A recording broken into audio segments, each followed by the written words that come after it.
Hello, I'm Amy, and welcome back, I suppose, to my second channel, where I like to play with ideas. I like to play.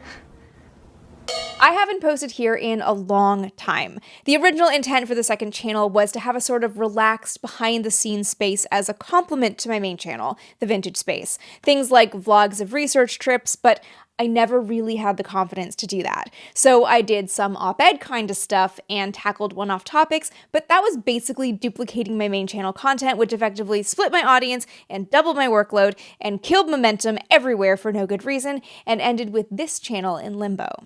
Now the Vintage Space has morphed into a spot where I make full-on documentaries at this point, and those take a ton of research. And I'm also the one who edits them and sources B-roll and does any animations, and I post 5 shorts a week to feed the algorithm, and even those are researched and have some B-roll, so you can see we're maintaining 2 channels that do that. Wouldn't be possible for one person, but even after all that, I still end up feeling like there's more content I should be making both for myself and my audience, and thinking through all of that, I can only conclude that content creation is fucking impossible these days. I was at a YouTube party years and years ago, and the cocktail of the night was the algorithm. I asked the bartender what was in it, and he straight-faced said to me, "No one knows." It was delicious. I feel like now that cocktail would be a shot of well runoff, just all of the dregs of all of the liquors that fall when they're poured. There's a bar in Vegas that has that shot. I think they call it toilet water.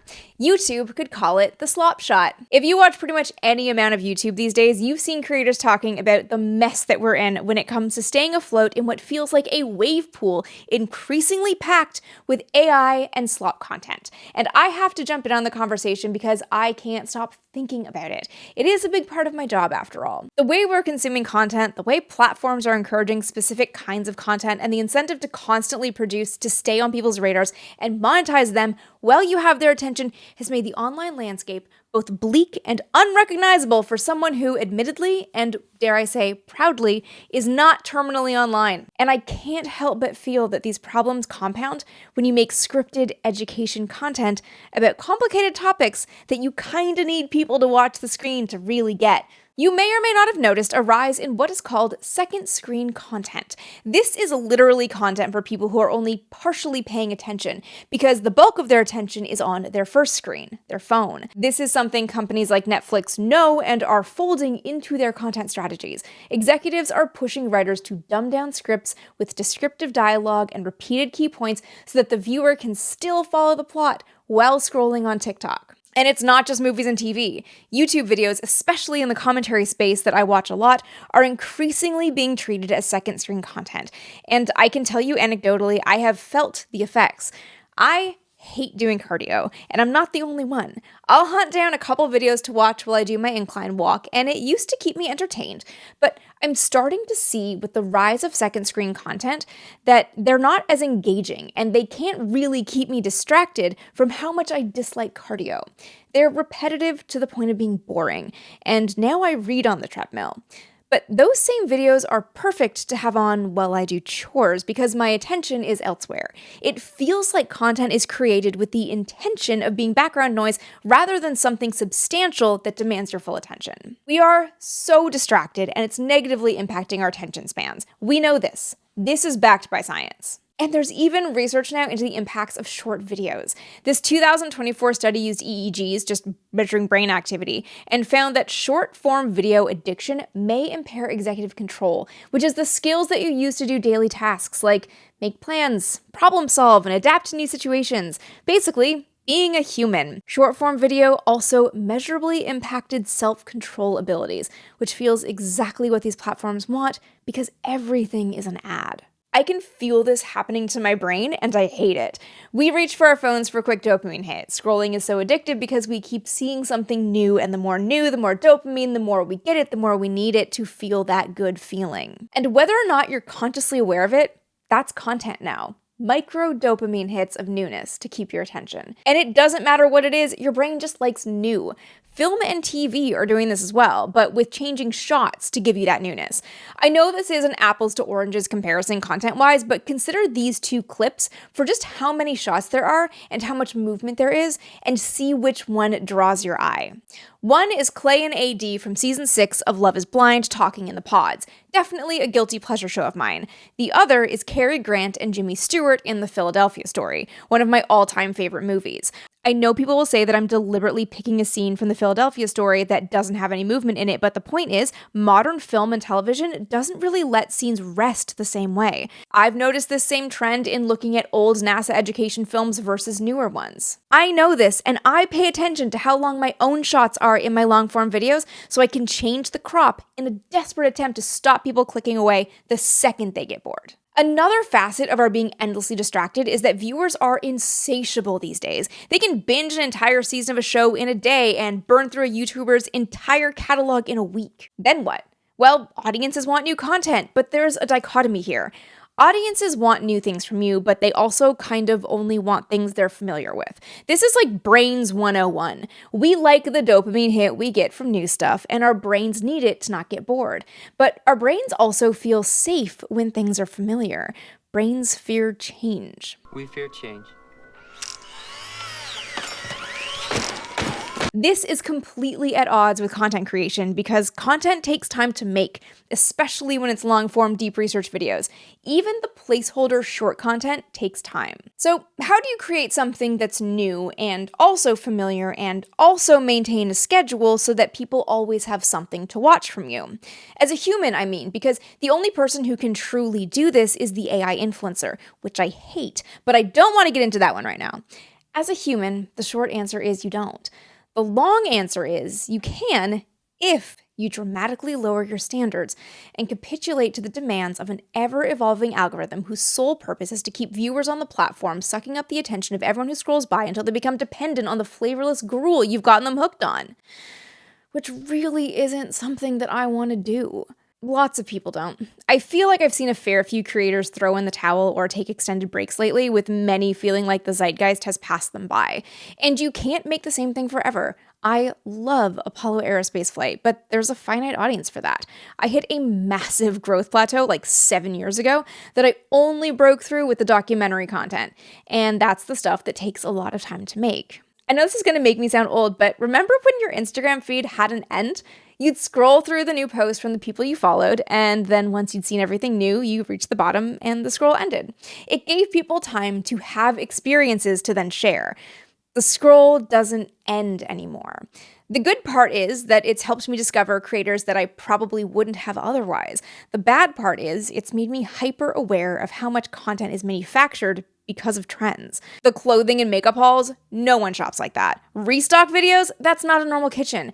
The whole my morning routine thing, that's not real. We all know it's set up and filmed. No one wakes up like a Disney princess, but we watch it and it trends and then everyone does their take. And listen, I've jumped in on a few of those trends if I have a silly twist that makes me laugh, but I do it because it makes me laugh. But so much content is just chasing trends.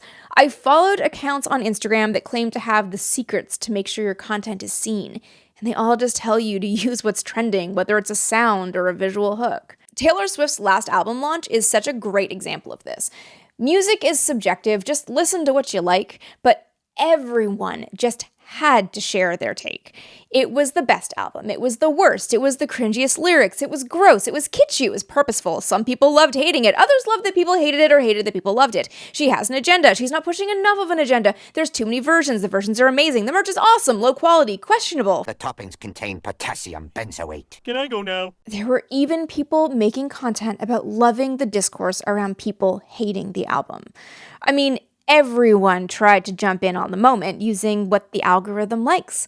Trending sounds, trending topics, sensationalist takes, and my least favorite of all, rage bait. Every time this happens, the result is that content feels homogenous. To stand out, do the thing that's popular, just like everyone else, which feeds into the comfort we have of seeing the same thing, but new and always available at our little thumb tips. If you're the one that hits on something viral, you have to repeat it or try for a new viral moment, and if that doesn't work, you fade. The algorithm at this point feels like an Ouroboros, just constantly eating itself. When I was 5 or 6 maybe, the whole family was up at my aunt's cottage, and my dad and my grandma were playing tennis at the local day camp. It was a weekend, we didn't kick kids off the court, we were okay to be there, just to be very clear. He served her a nice, easy underhand shot, she swung back at it, and the ball disappeared. We're all looking around like, Did she somehow silently shoot it into the woods and no one saw? It just vanished. And then we finally realized that the ball had gotten wedged into that triangular hole between the head of the racket and the handle, and it was absolutely hysterical. My cousin Jacob and I, he was maybe 8 or 9 at the time, we brainstormed so hard about how we could possibly replicate that shot just to send it into America's Funniest Home Videos, which we loved at the time. Content creation right now feels like me and my cousin desperately trying to figure out how to recreate that shot, just chasing virality in the hopes of stopping someone's scroll. But when you do stop people scrolling, wouldn't you hope that it's the real shot and not a cheap recreation, pulling the tennis ball into the racket hole with fishing line, which is something that we really consider doing? In 2012, I was at JPL the night that the Curiosity rover landed on Mars, and it was the first time that I saw a journalist pool in action, and it was really interesting to see everybody writing the success story and the failure story hours before landing. They were all ready to add the time and just hit send to be the first one to break the story. And I thought, but you need time to write what happened, right? Give the details, set the scene. Well, no, that could come later. They just wanted eyes on their site as the first to break the news. I feel like we're forever in that moment right now. Everyone is fighting for eyes, but instead of harmless boilerplate pieces about a Mars landing, it's literally anything that will keep your attention. And when that attention is monetized, what's to stop you from pumping garbage into people's news feeds as fast as you can record and upload it? Chris Broad from the channel Abroad in Japan had a video recently that perfectly hit on this. He was talking about another creator's blatant misrepresentation of Japan. She'd taken a GoPro to places that looked sketchy, then released a series of shorts about the decline of Tokyo, and they got a ton of views, spreading the idea that the city has become a hellscape, which isn't true. Every shot was isolated and without context. Chris Broad put it really succinctly. The more sensationalist something is, the more you're rewarded for it. And when the cost of creating something sensationalist is nothing, but the potential for profit is extraordinary, the only thing stopping you from making that content is morals. And morals are often in short supply when the reward for ignoring them is money and notoriety. He also highlighted how it's become increasingly hard to compete in a modern YouTube landscape if you're someone who actually puts effort into what you're making, which really hit home for me. The latest YouTube video I wrote that still needs to be recorded and edited, I don't know how long the speaking time is yet, but the script is 40 pages, single-spaced, 11-point font. This is some of the stuff I read for research. Once it's posted, that video will have taken me months to make, but I am proud of the research that's gone into it and the narrative, and frankly, I learned so much. In the time it takes me to make one YouTube video, I could easily pump out literally dozens of junk videos that either say nothing or say the same things over and over again. And it genuinely does get to me sometimes that if I was more willing to phone it in, I might actually be more successful. I could make engagement bait or rage bait about moon landing hoaxes and command the attention. But I would hate that. One of the reasons I brought this channel back is because I've got things in my head that I want to get out, and they're not things I want to dedicate months of research to, and they're also too big and nuanced to stick into a short. And frankly, I'm writing a new book right now, and I can't do huge deep dives into things that are completely unrelated. It's just too much. I want a place where I can talk more informally about my research or the process of writing a book or other things I'm starting to explore. But beyond that, I know that the YouTube algorithm is a game that everyone has to play, and staying out of it because I feel like I can only make one kind of content is the wrong move. So I'm going to play with some more casual stuff that isn't slop, and hopefully you don't feel like it's a waste of your time if you watch. Or listen, because I know I'm keeping you company while you do something else right now, and that's cool. Honestly, this video has been stuck in my head for weeks. The content landscape is not kind to an historian who likes to get into really granular detail in long videos and teach you something in your daily scroll. But at the end of the day, I just want to look back at my body of work and know that I did my best and that I didn't half-ass my way to a quick buck. I know some people will think this video is just sour grapes, but I hope you can at least kind of see where I'm coming from. Let me know what you guys think about these more informal videos, and the link to my main channel is in the description if you do want more education content. Okay, that's all.